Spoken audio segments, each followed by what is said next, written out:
Luc, chapitre 7. Après avoir prononcé toutes ces paroles devant le peuple qui l'écoutait, Jésus entra dans Capernaüm. Un officier romain avait un esclave auquel il était très attaché et qui était malade, sur le point de mourir. Il entendit parler de Jésus et il lui envoya quelques anciens des Juifs pour lui demander de venir guérir son esclave. Ils arrivèrent vers Jésus et le supplièrent avec insistance, disant: « Il mérite que tu lui accordes cela, car il aime notre nation et c'est lui qui a fait construire notre synagogue. » Jésus partit avec eux. Il n'était plus très loin de la maison quand l'officier envoya des amis vers lui pour lui dire: « Seigneur, ne prends pas tant de peine, car je ne suis pas digne que tu entres sous mon toit. C'est aussi pour cela que je n'ai pas jugé bon d'aller en personne vers toi. Mais dis un mot et mon serviteur sera guéri. En effet, moi aussi je suis un homme soumis à des supérieurs et j'ai des soldats sous mes ordres. Je dis à l'un: pars, et il part, à un autre: viens, et il vient, et à mon esclave: fais ceci, et il le fait. » Lorsque Jésus entendit ces paroles, il admira l'officier et, se tournant vers la foule qui le suivait, il dit: « Je vous le dis, même en Israël je n'ai pas trouvé une aussi grande foi. » De retour à la maison, les personnes envoyées par l'officier trouvèrent l'esclave qui avait été malade en bonne santé. Le jour suivant, Jésus alla dans une ville appelée Naïn. Ses disciples, en assez grand nombre, et une grande foule faisaient route avec lui. Lorsqu'il fut près de la porte de la ville, voici qu'on portait en terre un mort, fils unique de sa mère qui était veuve. Beaucoup d'habitants de la ville l'accompagnaient. En voyant la femme, le Seigneur fut rempli de compassion pour elle et lui dit: « Ne pleure pas. » Il s'approcha et toucha le cercueil. Ceux qui le portaient s'arrêtèrent. Il dit: « Jeune homme, je te le dis, lève-toi. » Et le mort s'assit et se mit à parler. Jésus le rendit à sa mère.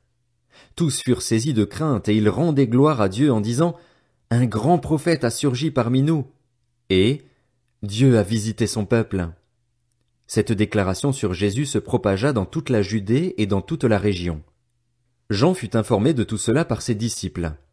Il en appela 2 qu'il envoya vers Jésus pour lui dire: « Es-tu celui qui doit venir ou devons-nous en attendre un autre ?» Arrivés vers Jésus, ils dirent: « Jean-Baptiste nous a envoyés vers toi pour te demander: « Es-tu celui qui doit venir ou devons-nous en attendre un autre ?» À ce moment-là, Jésus guérit de nombreuses personnes de maladies, d'infirmités et d'esprits mauvais, et il rendit la vue à bien des aveugles. Puis il leur répondit: « Allez rapporter à Jean ce que vous avez vu et entendu.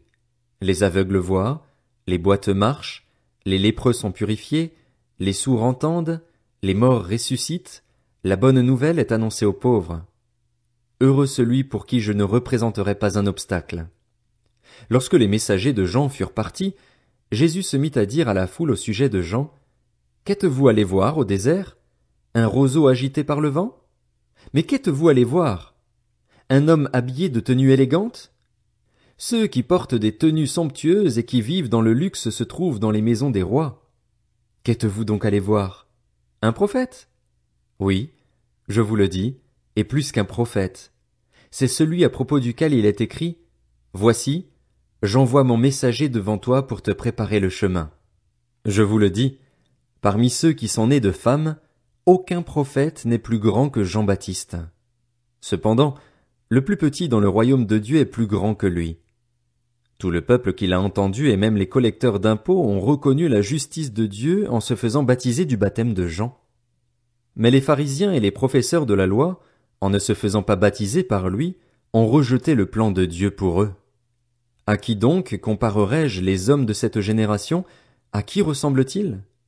Ils ressemblent à des enfants assis sur la place publique, qui se parlent les uns aux autres et disent: « Nous vous avons joué de la flûte et vous n'avez pas dansé. Nous avons entonné des chants funèbres et vous n'avez pas pleuré. » En effet, Jean-Baptiste est venu. Il ne mange pas de pain et ne boit pas de vin, et vous dites: « Il a un démon. » Le Fils de l'homme est venu. Il mange et il boit, et vous dites: « C'est un glouton et un buveur, un ami des collecteurs d'impôts et des pécheurs. » Mais la sagesse a été reconnue juste par tous ses enfants. Un pharisien invita Jésus à manger avec lui. Jésus entra dans la maison du pharisien et se mit à table. une femme pécheresse qui se trouvait dans la ville apprit qu'il était à table dans la maison du pharisien. Elle apporta un vase plein de parfums et se tint derrière, aux pieds de Jésus. Elle pleurait.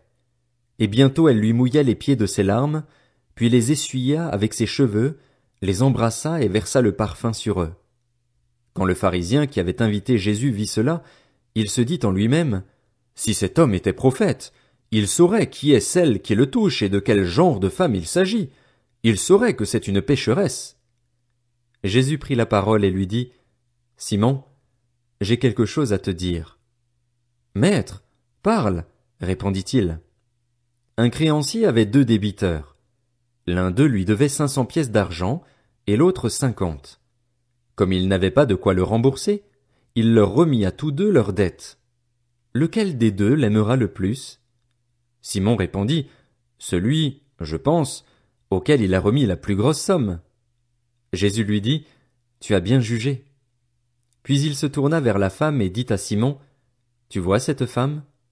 Je suis entré dans ta maison et tu ne m'as pas donné d'eau pour me laver les pieds. Mais elle les a mouillés de ses larmes et les a essuyés avec ses cheveux. Tu ne m'as pas donné de baiser. Mais elle, depuis que je suis entré, elle n'a pas cessé de m'embrasser les pieds. Tu n'as pas versé d'huile sur ma tête. Mais elle a versé du parfum sur mes pieds. C'est pourquoi je te le dis, ses nombreux péchés ont été pardonnés, puisqu'elle a beaucoup aimé. Mais celui à qui l'on pardonne peu aime peu. Et il dit à la femme, tes péchés sont pardonnés. Les invités se mirent à dire en eux-mêmes, qui est cet homme qui pardonne même les péchés? Mais Jésus dit à la femme, ta foi t'a sauvée. Pars dans la paix.